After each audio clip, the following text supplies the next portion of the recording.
Sweating is something that we all experience. Some maybe more than others, and some maybe even be smellier than the people around them. Why do we sweat in the first place? How is it beneficial to our body? And if we smell, how can we control the odor?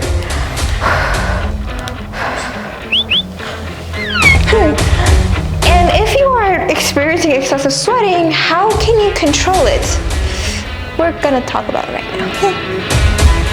Hey guys, my name is Bahar and I'm excited about sharing my knowledge and personal experiences about skincare with you. If you haven't already, make sure to subscribe so you too can join our community.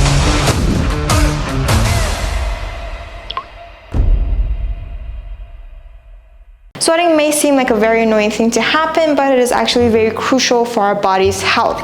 Now more than ever, especially with global warming, our body's temperature is starting to rise. And one of the only ways that it can defend itself is by sweating. Sweating can actually regulate our body's temperature and keep it healthy. Also, sweating is one of the ways that you can detox and also lose fat.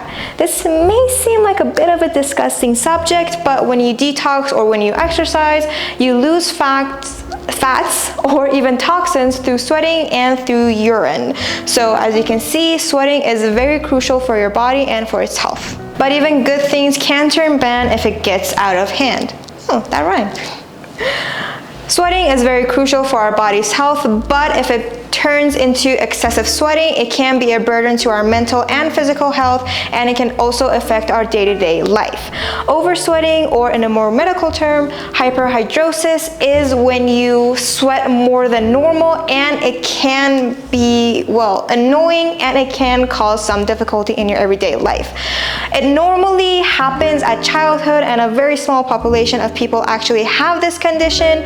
So if you have it, I'm sorry, but if you didn't have it and now you do, it can be because there is an underlying health issue that is causing you to, well, experience over excessive sweating. Or if you are a teenager and you are sweating like crazy, don't worry, it's because of your hormones, and it will go away after you, well, finish puberty. Oversweating happens when your nervous system gives out faulty signals to your sweat glands and it triggers oversweating. It can affect the palms of your hands, your soles, your armpits, and maybe sometimes even your face. Specialists still don't know why this happens, but it is thought to be genetic.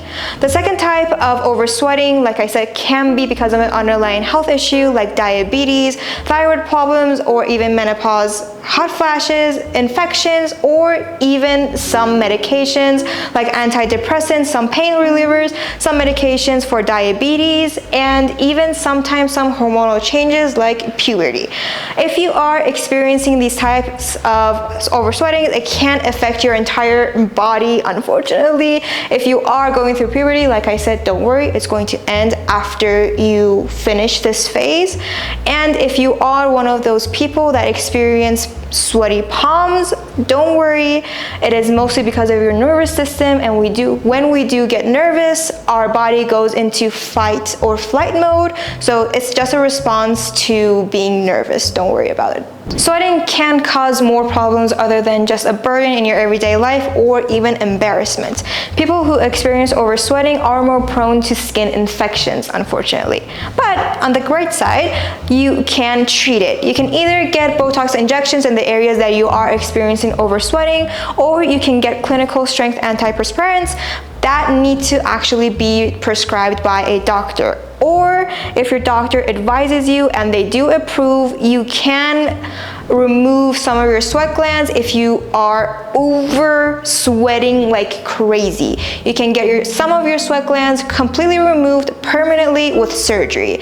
That needs to be completely advised by your doctor. If your doctor doesn't approve of it, then you don't need it.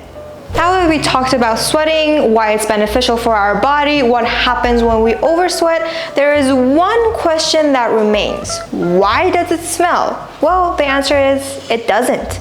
Sweat on its own does not have any odor, but when it interacts with bacteria, that's when the smell hits.